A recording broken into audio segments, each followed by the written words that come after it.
Hello दोस्तों, आप सभी का स्वागत है हमारे YouTube चैनल में E=mc²।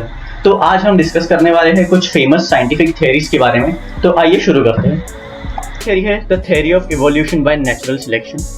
ये थ्योरी चार्ल्स डार्विन और एल्फ्रेड रसेल वॉलेस ने दी थी 1858 और 1859 में, जिसमें इनका कहना था कि जो ऑर्गेनिजम्स अपने इन्वायरमेंट को ज़्यादा अच्छी तरह से अडॉप्ट कर लेते हैं वो ऑर्गेनिजम्स सर्वाइव करते हैं और अपने जीन्स को आगे पास ऑन करते हैं। इस प्रोसेस की वजह से इनकी स्पीशीज में भी चेंजेस आती है। दोस्तों आइए मैं आपको एक एग्जांपल की मदद से समझाता हूँ। जैसे आप देख सकते हैं इस इमेज में कुछ रेड बीटल्स है और कुछ ग्रीन बीटल्स जो कि ग्रीन बुश में रहते हैं। दोस्तों रिप्रोडक्शन के दौरान जो भी ऑफस्प्रिंग्स होते हैं वो अपने पेरेंट्स से बिल्कुल भी सिमिलर नहीं होते, उनमें थोड़ा बहुत डिफरेंस होता है, जैसे कि हम हमारे पेरेंट्स से भी डिफरेंट है।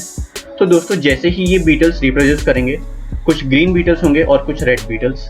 अब ऊपर से क्रॉस को ऑब्वियसली रेड बीटल्स ज़्यादा नजर आएंगे और ग्रीन बीटल्स कम, क्योंकि ग्रीन बीटल्स नेचर द्वारा ज़्यादा अडॉप्टेड है। तो अब क्रॉस इन रेड बीटल्स को खाना शुरू करेंगे और रेड बीटल्स कम बच जाएंगे और ग्रीन बीटल्स ज़्यादा। और एक समय ऐसा आएगा जब सिर्फ ग्रीन बीटल्स ही बचेंगे, क्योंकि नेचर ने खुद इन्हें सिलेक्ट और अडॉप्ट किया है और इसलिए ये इवॉल्व हुए। तो दोस्तों ये थी the theory of evolution by natural selection. तो दोस्तों अब आगे बढ़ते हैं स्ट्रक्चर ऑफ डीएनए पे। तो दोस्तों डीएनए क्या है? डीएनए का फुल फॉर्म है deoxy ribo nucleic acid. DNA एक ऐसा मॉलिक्यूल होता है जो सब लिविंग थिंग्स के सेल्स में पाया जाता है, जिसमें जेनेटिक इन्फॉर्मेशन होती है ऑर्गेनिजम्स के डेवलप, ग्रो, रिप्रोड्यूस और फंक्शन करने की। दोस्तों डीएनए का स्ट्रक्चर जो होता है वो डबल शेप हेलिक्स का होता है, एक दूसरे में ट्विस्टेड, जैसे कि आप स्क्रीन पर देख सकते हैं। दोस्तों डीएनए के स्ट्रक्चर की खोज डॉक्टर रोजालिंड फ्रैंकलिन ने की थी 1953 में एक्सरे डिफ्रैक्शन की मदद से। उनकी फेमस फोटो 51 ने दिखाया था कि डीएनए का स्ट्रक्चर डबल हेलिक्स शेप का होता है और इस मॉलिक्यूल में जेनेटिक इन्फॉर्मेशन होती है लिविंग ऑर्गेनिजम्स के डेवलप होने की। तो चलिए दोस्तों आगे बढ़ते हैं laws of motion and universal gravitation की तरफ। दोस्तों laws of motion sir Isaac Newton ने दिए थे 1687 में। तो इनका पहला लॉ ये कहता है कि अगर कोई ऑब्जेक्ट रेस्ट पे है तो वो तब तक रेस्ट पे रहेगा जब तक उस पर कोई एक्सटर्नल फोर्स अप्लाई ना किया जाए। सिमिलरली अगर कोई ऑब्जेक्ट मोशन में है तो वो तब तक स्ट्रेट लाइन में और मोशन में रहेगा जब तक कि उसके ऊपर कोई एक्सटर्नल फोर्स अप्लाई ना किया जाए। तो दोस्तों ये लॉ को कहा जाता है लॉ ऑफ इनर्शिया।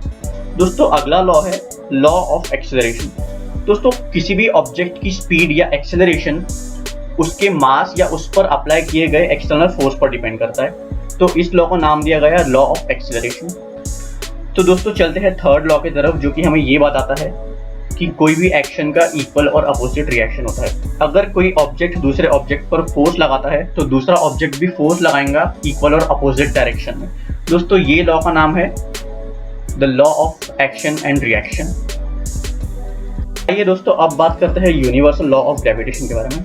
हम सबको ये पता है कि हम ग्रेविटी के कारण ही धरती से जुड़े हुए हैं, मगर ये लॉ हमें ये बताता है कि हर ऑब्जेक्ट का अपना फोर्स ऑफ ग्रेविटेशन होता है और वो हर दूसरे ऑब्जेक्ट को अपनी तरफ अट्रैक्ट करता है। तो अब आप सोच रहे होंगे कि हर ऑब्जेक्ट एक दूसरे से चिपक क्यों नहीं जाते। वो इसलिए क्योंकि ग्रेविटेशन फोर्स ऑब्जेक्ट का उसके मास पर डिपेंड करता है और धरती का मास उनकी तुलना में कहीं ज़्यादा है, इसलिए सब ऑब्जेक्ट अपनी अपनी जगह पर रहते हैं और एक दूसरे से चिपकते नहीं। तो दोस्तों ये थे न्यूटन के कुछ लॉस। दोस्तों आइए अब आगे बढ़ते हैं the germ theory of diseases की। दोस्तों काफ़ी पुराने ज़माने में माना जाता था कि फॉल स्मेल और एविल स्पिरिट्स के कारण डिजीजेस होती है और वो इंसान को बीमार कर देती है। लेकिन लुइस पॉस्चर ने 1860s में the germ theory of diseases पेश की, जिसने मेडिकल साइंस में रिवॉल्यूशन ला दिया। ये थ्योरी हमें यह बताती है कि डिजीजेस के पीछे का कारण होता है माइक्रो ऑर्गेनिजम्स और जर्म्स, और डिजीजेस इसके फैलने के कारण भी होती है। इसलिए हमें हमेशा कहा जाता है कि हमेशा हाथ धोकर खाना खाना चाहिए। और इस रिवॉल्यूशन के कारण कुछ बीमारियां जैसे कि पोलियो अब इस दुनिया में कम ही देखी जाती है। तो थैंक्स टू लुइस पॉस्चर। दोस्तों आगे बढ़ते हैं क्वांटम मैकेनिक्स की ओर। दोस्तों क्वांटम मैकेनिक्स फिजिक्स का वो हिस्सा है जो मैटर को और एटॉम्स के बिहेवियर को स्टडी करता है। इस दुनिया में हर चीज़ एटम से बनी है, चाहे फिर वो आप हो, आपका घर हो या आपकी गाड़ी हो। हर चीज़ सब कुछ एटम से बना है और एटम्स बनते हैं 3 पार्टिकल से, प्रोटॉन, न्यूट्रॉन और इलेक्ट्रॉन। जब साइंटिस्ट मैटर को स्टडी करते हैं तो वो उन्हें वेव फॉर्म में मिलता है।